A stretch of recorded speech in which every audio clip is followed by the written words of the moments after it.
This is the flood situation as it is currently.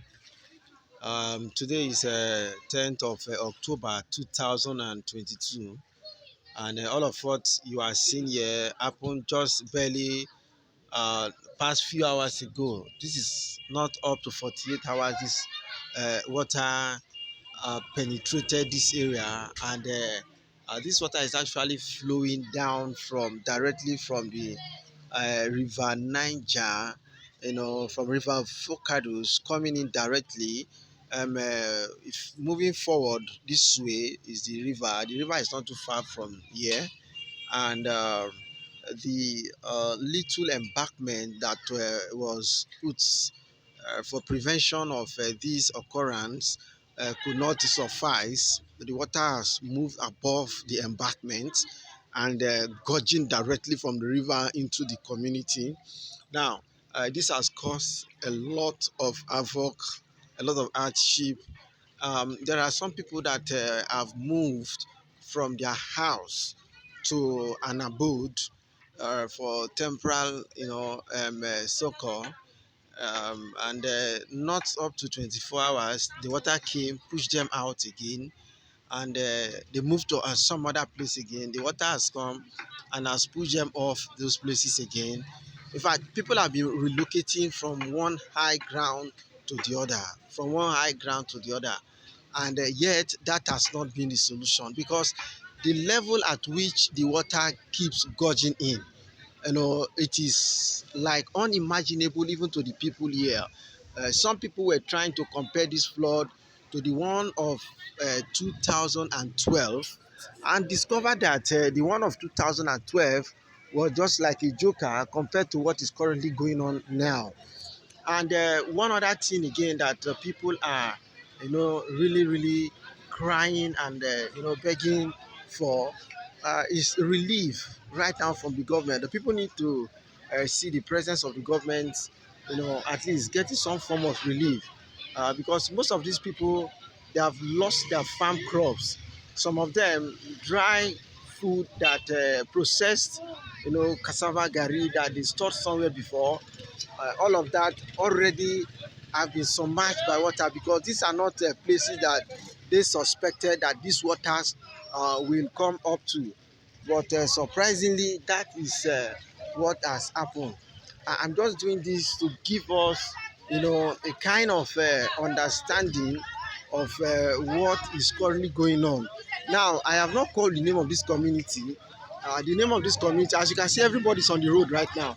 They are supposed to be doing their market inside, the market, the main market, but they have left inside of the main market and they have come to the main road because it seems to be that the main road right now is the only place, where they can find a highland.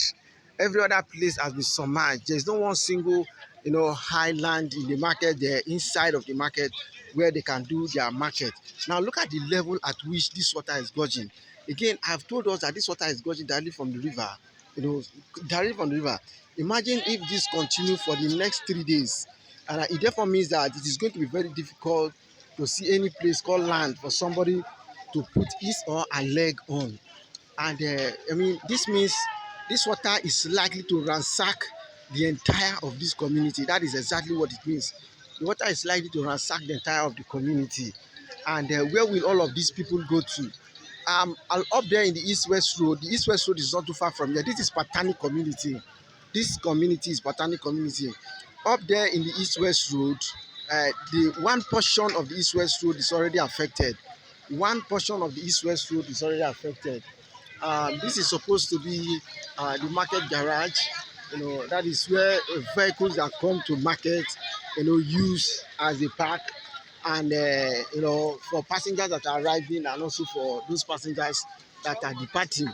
But right now, look at it; it's completely flooded. People are confused. People don't really know what to do at this point in time because this level of water they have not seen it before. Again, this is Patani community, and this water is gurging once again directly coming in from the river Focados, which is a branch of river Niger.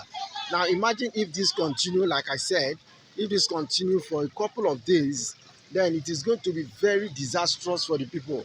Life is going to be very difficult for the people here. So at this point, I think there is a need that the government will have to step in some way. Now, this is not just happening here in Patani, Delta State. This is happening across so many states, especially those states that are along the coastal lines. Almost all of them have been affected. But there are some people that are more affected than some others. Like the people here, it has really affected them very seriously than the people that are upland. So there is a need for the government, which we will not stop crying, we will not stop begging for, pleading for the government to, get some form of relief for the people around this area. And this is going to result to some other problems like you know, some kind of contamination because waters from the borehole are already polluted, and we have seen sewage tanks, that are already busted. We have seen sewage tanks that are already busted, and those are going to pose very serious health challenge to the people.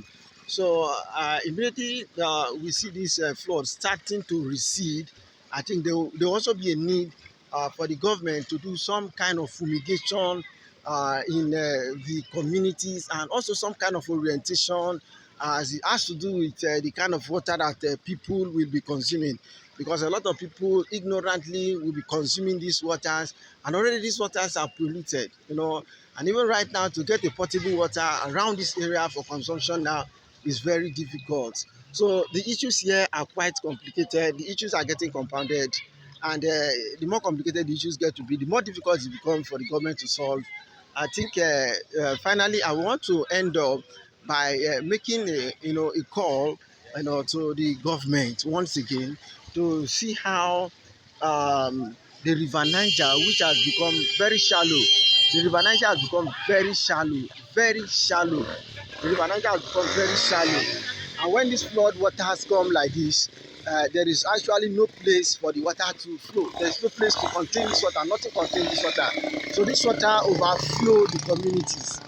We understand that there was a loss also in communication between, the Lado Dam and also the dam here in Nigeria, and that also led to the level of increase of this water that we are seeing. Because if that there were communication, then the Lado Dam would have, informed the people over here, and the Shiroro Dam and Kaji Dam will thereafter shut, a release of water from the Shiroro Dam and the Kanji Dam, and then water from Lado Dam alone would have come in.